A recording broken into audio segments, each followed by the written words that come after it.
Right, enough of that. Let's turn that down. Sorry, I'm in the car.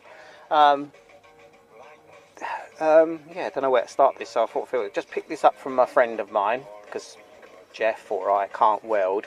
This is the. Oh, sorry, let me get it in shot. This is the centre stand.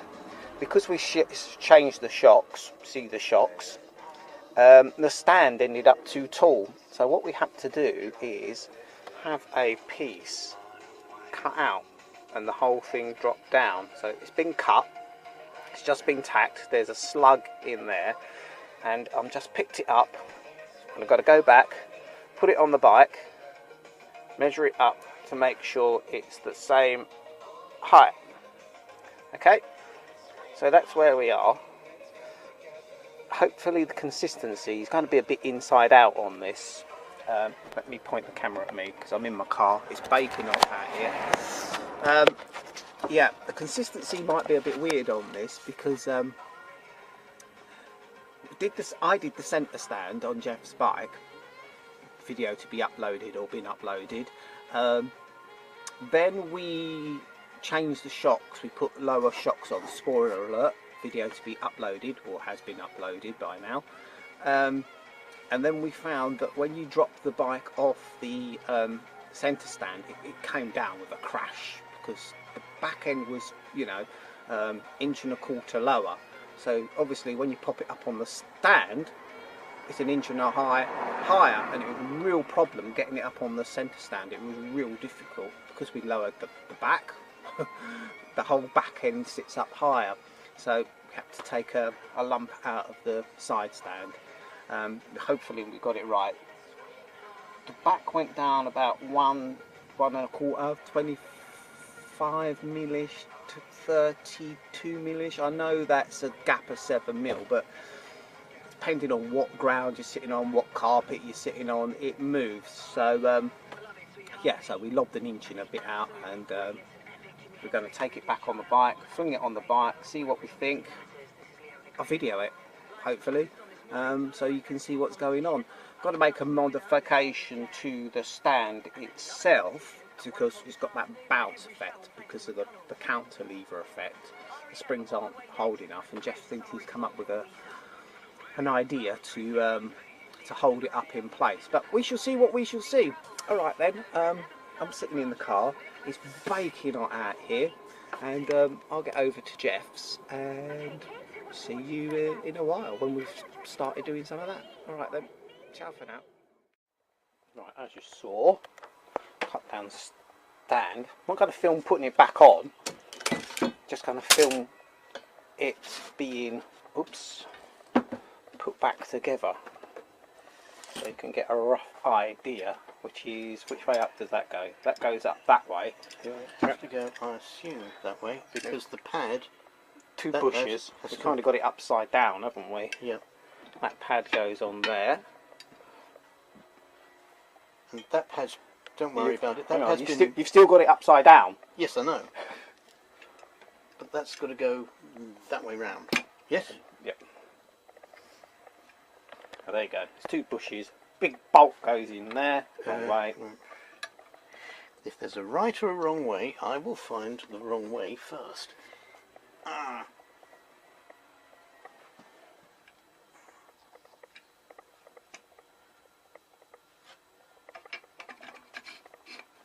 Yep, it's just a bolt that slides in, and there's just a circlip that clips on the other side. And that's it. That's all that happens.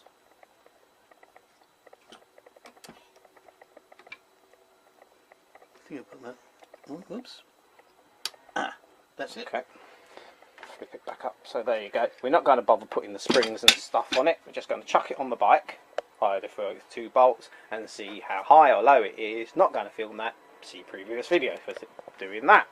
Alright, so see you when it's on the bike. Okay, so Jeff's going to carefully, because it's only been tacked, pop the bike up on the stand, centre stand.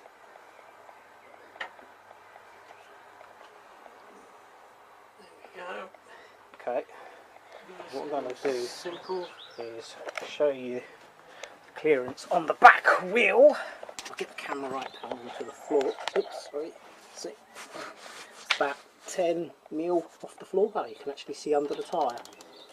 There you go. So it's just about right. If I can be asked, if we can be asked, we'll chuck my one on, which is there, to show you the difference in height. You want to do that?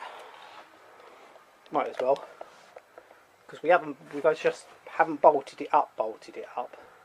Bear in mind that if we try and put that one on, it takes both of us to lift it up. Yeah. So that, well, see, because this has been shortened 32mm, yeah, because the shocks are inch and a quarter shorter. And the overall bike drop on the back is basically 1 and it's kind of 1 1/8 of an inch. Right, and the nose didn't get heavy, so we're not having to do anything by pushing the forks through to stop the nose being heavy. Which surprised us, because with other Harleys that we've dealt with, not that there are many,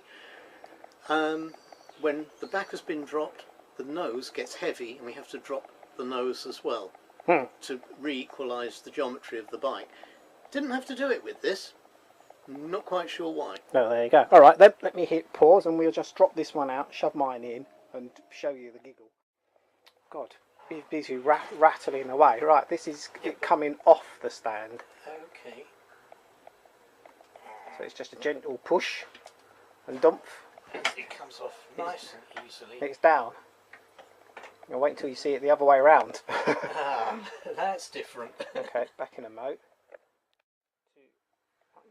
Right, okay, so we just quickly chucked my stand on that hasn't been lowered, tacked, and I need somewhere to grab hold of this, but Hang on, is that? go. No, I'm not going to be able to do that. See, that's Jeff trying to get it up on his thing, and if we swap over, they come back on its side stand, and we swap places. This is going to be funny. Yeah, no, because it's not even I can do it. Well, if you can't do it and you weigh, what, 1.5 stone more than me? Yeah. Okay, this should be interesting. No, I mean, I would love to say, yeah, I could do it, but I'm going to hurt myself, so... Yeah, so the bottom line is... I don't know what the point is that's just to show you. We could force it up, but I'm not going to, because, you know, it'll come off the stand with a real bump. What I can do, though, is the two of us can get it up there, and we'll show you the clearance afterwards.